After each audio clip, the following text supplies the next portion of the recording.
What's up, everybody? This is Matt Dillon here.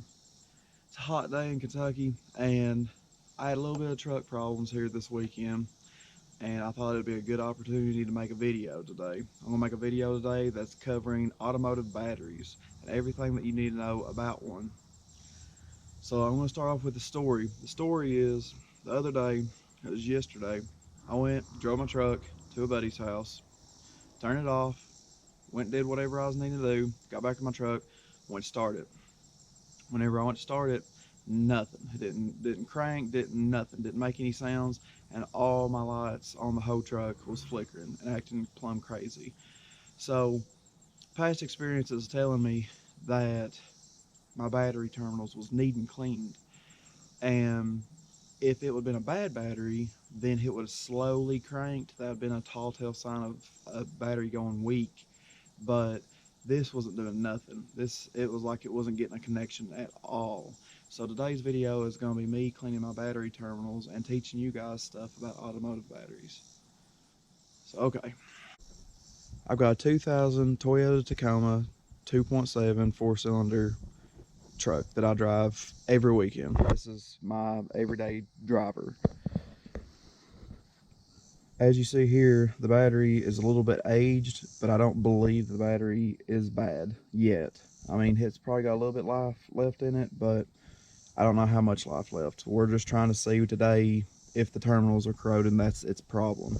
Now, I'm going to walk back here and show you the tools that we'll be using today, which is very simple, very basic, very easy to do. We've got water, baking soda, a spoon, and a 10mm wrench, and that's it. Today we're just going to use a baking soda water solution to clean the terminals and clean the battery cable ends, and hopefully that'll fix my problem, what I'm having and experiencing today. But today I'm going to show you how I'm going to resolve my problem, and I'm also going to teach you guys some stuff about the batteries, like I said before.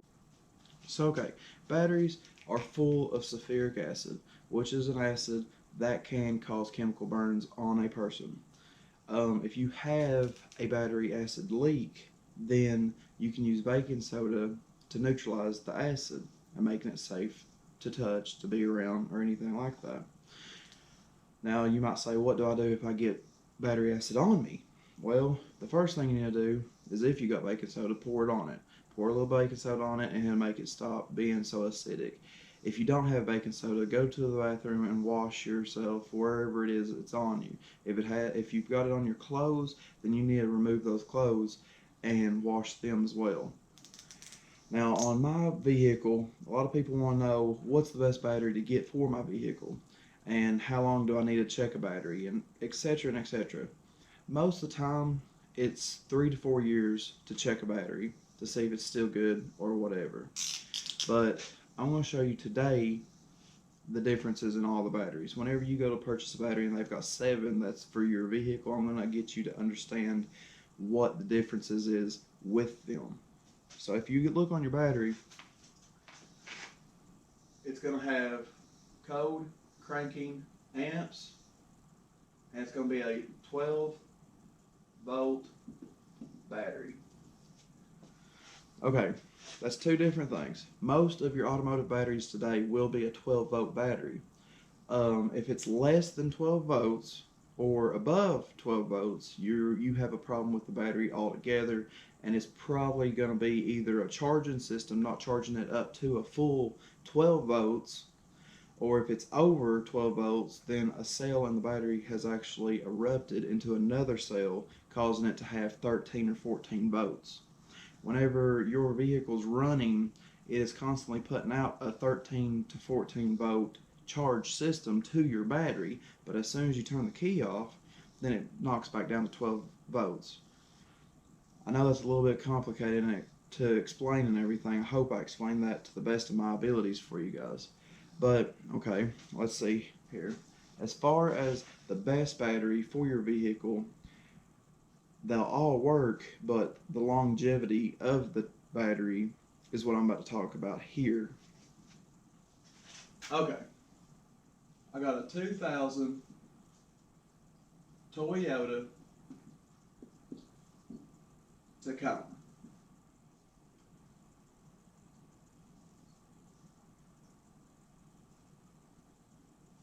2.7 4-cylinder motor. Okay. Whenever you look up the battery on it, whenever you go to the parts store, Walmart, or wherever it is that you're going to be looking for a battery, they'll say that your vehicle, whatever it is that you drive, I'll have to have, let's say for an example, I don't know exactly what my truck is, has a co-cranking amp, what it has to have, but let's just say it's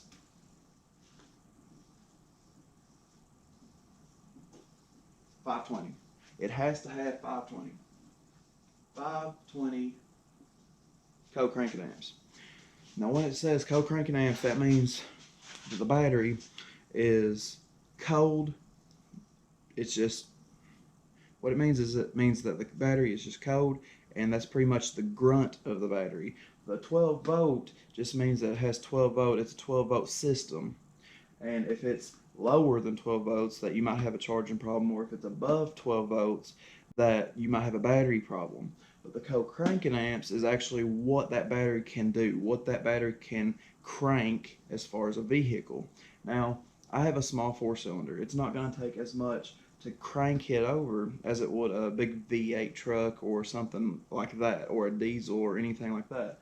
So let's just say my Toyota, which I know this ain't the right number for a Toyota, but let's just say, for an example, it's 520 co-cranking amps. Okay, and they say, well, we've got 3 batteries. We've got one that's 520 co-cranking amps. We've got one that's 630 co-cranking amps. And then we've got one that's 750. Okay, so how it goes is the more co-cranking amps, the more that battery is going to be in the long run whenever you're purchasing one. But here's the thing. How most batteries go bad is over time that co-cranking amp goes down with just wear and tear and age. So you buy this one right here, yes, it will crank that truck. It will start that truck and you'll be able to use it. But how long will you be able to use it? If you have to have 520 and the lowest battery is 520, then it will probably last you 1.5 to 2 years. But it's the cheapest battery. Then you step it up, this one's a little bit more expensive, and then the 750 is a little bit more expensive. Now, the 750 might be the most expensive battery that you could purchase for your vehicle, but it might be worth it. And the reason is, like I said, the 520 will get you a year, 1.5, something like that. The 630, now he'll last you a little bit. It'll last you probably 4 years. And that's normally how they say that they want you to replace a battery, is every 4 years. But every time I purchase a battery for a vehicle, I always get one with the highest co-cranking amps possible, because for it to fall down, the number to fall down with time, it's going to take a longer time for the number to fall down from 750 than what it is 630. So you might get 4 years out of the 630 co-cranking amps, but the 750 will last the longest. So if it's something that you don't want to mess with for a long time, go with the 750. If you just bought a vehicle and you're just working on it and you're wanting to resell it and try to make a profit, get the 520. It'll work. It'll work for the time being. So I'm hoping that this gets you guys to understand a little bit more about co-cranking amps and volts on a battery. Okay, there's my rough little drawing. If you couldn't see it before, there you go. Let's go back out here and get back to business, and let's get these terminals cleaned up and see if that's my problem. Okay guys, I'm gonna hop up in here and I'm gonna turn this key over and I'm gonna show you guys what exactly it was doing. That way you get a better understanding of what happened. Okay, so I start my truck, drive it over to a friend's house, and it's completely working. A-okay, not a slow start, not a drag or nothing. Then I get, okay, I accidentally hit my windshield wipers there, and see how slow that they're moving? it's like it's not connected properly. And if you look down here on my dash, if you can see it, the lights are not bright whatsoever. And whenever I go to turn my key, it's doing nothing. Every time I hit it, it ain't even cranking. It's as if nothing's there whatsoever. Okay. Like I said, on this project, we don't need that much stuff. We literally just need some water, baking soda, spoon, and a wrench to loosen up the cable ends. Okay, so on this, you're just gonna take the water and you're gonna pour baking soda in it. Now the exact measurement, there's probably an exact measurement out there in the world, but truth be known about it, all I do is I just put enough in there to make like a slurry. So you can clearly see the baking soda in the water and it's cloudy. That's what I shoot for. Like I said, there's probably an exact measurement out there, but this is just what I do. And honestly, the more, well, not really the more the better, but you can't have too much. I mean, if you make it into a paste, that's too much, but most case scenarios, you can't make too much. So we're just gonna mix that up and we're good to go. Okay guys, I think I got you guys set up pretty good where you can see exactly what I'm doing. I'll probably have to move the camera once more whenever I get the battery cables loose, but for the time being, this will work right here. So whenever you're disconnecting the battery, you're dealing with electricity. And I want to show something to you guys right now. This right here is the negative cable. It's the black cable and it's got the negative symbol on the battery. Okay, now let's say you've got a negative cable and this is grounded out on your body of your vehicle. So if you hit this and then you hit this, it's not going to do anything because this cable is already grounded out to the body of the vehicle. Now this one over here is the hot side. And on the hot side, you've got red cable. Well, this one don't have a red cable, but it has a red protective cover over it to state that it's the positive side. And you've got the positive side right here on the battery, if you guys can see that. I'm pretty sure you can just a little bit. You might have to pay attention right there, but that's a positive symbol on it. Now, if I was to do this and then hit that right there, it's going to make a spark because what you're doing is you're putting a positive straight down to a ground on your vehicle. You do not want to do that. You can pop fuses on your vehicle and you can fry electrical components on your vehicles and a lot of negative stuff.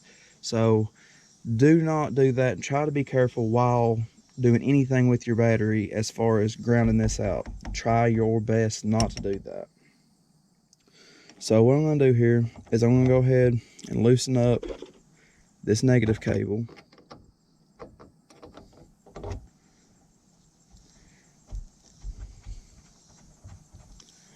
Give it a wiggle. And then just put it away for a minute. Now on this vehicle, it has a square bolt head and it sets in the inside of the terminal right here. So therefore, all you have to do is loosen up this one side and you can remove it. Now on some vehicles, you'll have them that has a bolt head here and then a nut. Now in that case, you'll have to have a backup wrench or a backup pair of pliers or something to hold this bolt while you're breaking this one loose. I just wanted to state that for some people out there that their setup might be a little bit different than mine.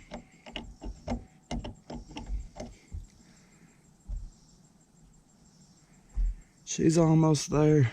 There we go. Okay. So that battery cable's loose. Sometimes whenever you start taking these apart, you'll actually have to stick a screwdriver or something down between these two pieces of metal and pry it open so that you can pull it off of the terminal, but I didn't have to do that. Okay, so now the battery terminals have been taken off of the battery and we're going to go into the cleaning of the terminals and the battery cables. Okay, now this is just an old fashioned trick. You can go out there and you can buy cleaner to do exactly the same thing that I'm doing, but for me, this has always worked. This has always been the best solution. Okay guys, I forgot to tell you guys a while ago with the tools, but I just purchased this just for myself. This is just kind of a preference ordeal. But I also got a battery terminal cleaner because mine was wore out and I was needing a new one. Most of the time you won't have to use this for what we're doing, but it helps. You could use an old toothbrush or anything just to scrape and rub on that battery terminal with that baking soda solution, and it should do the trick. But I just got it out of mine being wore out and me being used to using one. And I also bought a terminal protection kit. And what the whole ordeal that this does is pretty much it's these two felt pieces, one green, one red. Red shows for positive and green's for the negative side. And it's got terminal grease. The whole ordeal with this is pretty much that it makes corrosion not happen. So this is a preventative measure that I'm going to do after cleaning these terminals so that it won't do it again. I won't have this problem in the future. So all you want to do is you want to get your terminal and you want to put it in this baking soda solution.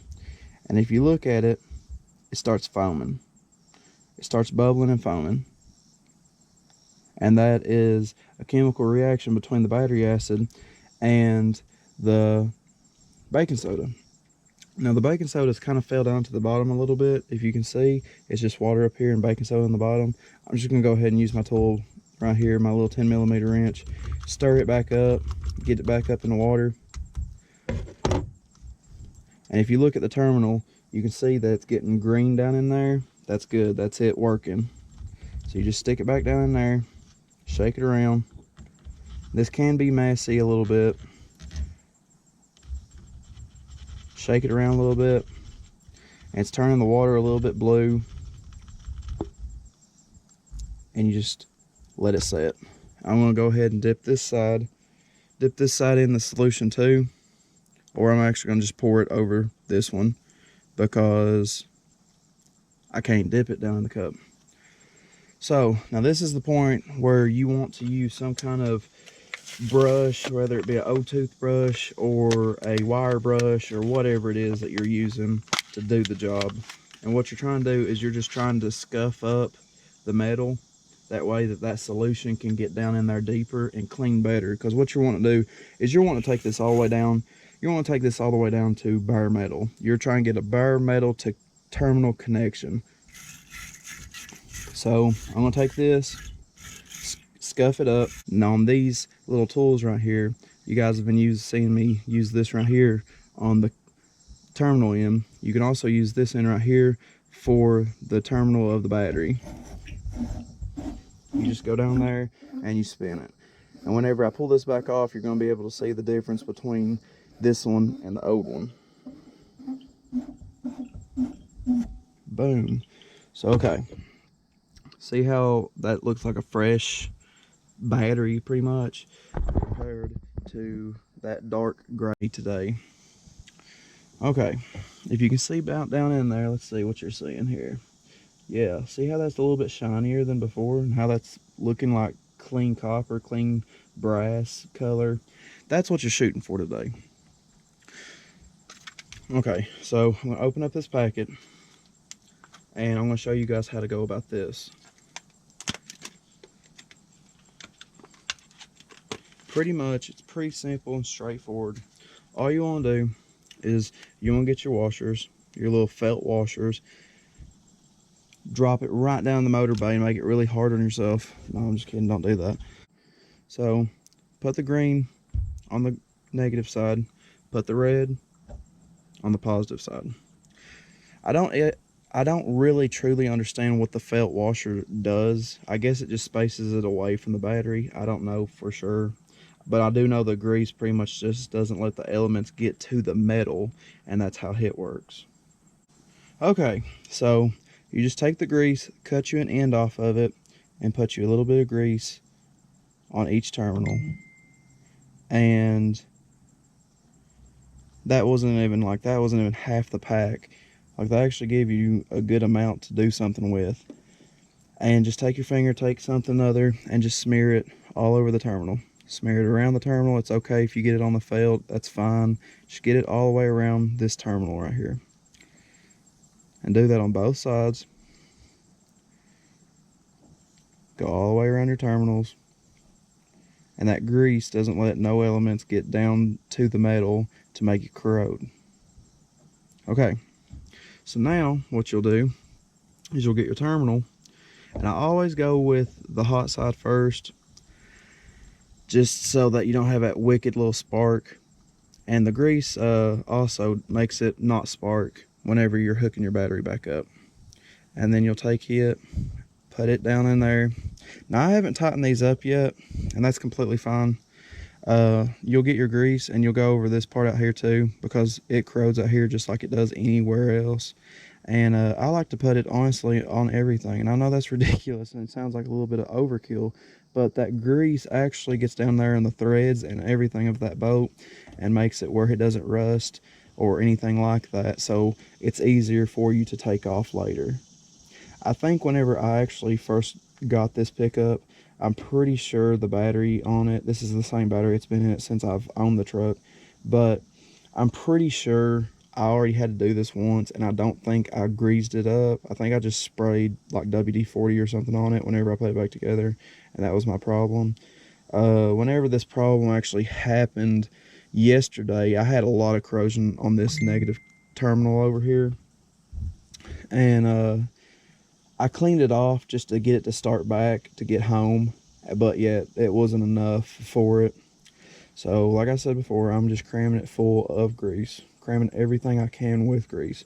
And that's completely fine. It might not look the best ever, but it works. Now if you've got a show car or something like that, I understand that 100%. They make sprays that does the exact same thing that this does.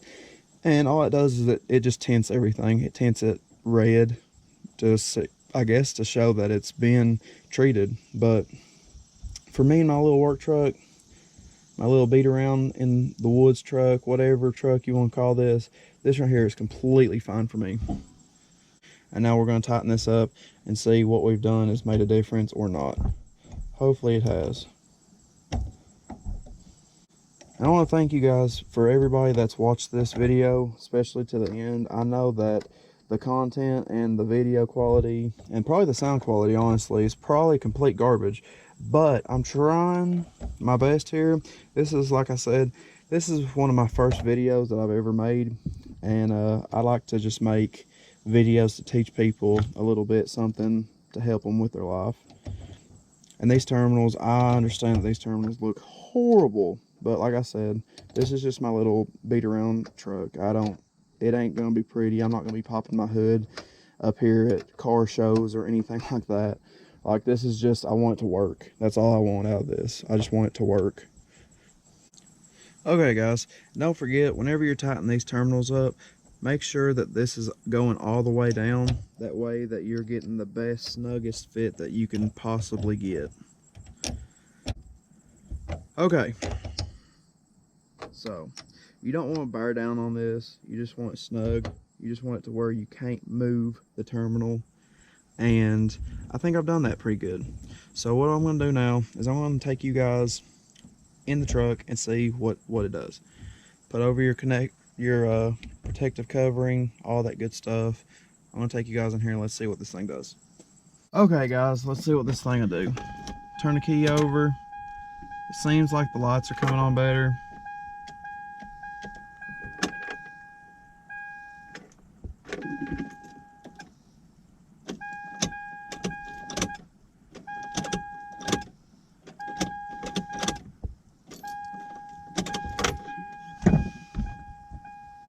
Okay guys, this is actually a little bit later. Well, turns out I cleaned out the terminals and the battery cables, put it all back together. It still didn't work. So I just cut camera, jumped in the truck, boosted it off, started up the road, went up the road, tested the battery was bad. But with the rest of the video and everything, it's still the same principle for you guys. If you have dirty, corroded battery cables or anything like that, the rest of the video, there you go. But for my problem, that was today, it was the battery. It was in fact the battery. The battery had lost so much co-cranking amps that it wouldn't no longer crank the vehicle over. And that was the problem with today. I've had a long day, it's been hot out, did a lot of running, made this video short notice, but I hope you guys enjoy it and everything. Stay tuned for some new videos. I'm gonna try to put 1 or 2 out a week. Y'all take care, have a good weekend. And this is Matt Dillon, I'm out.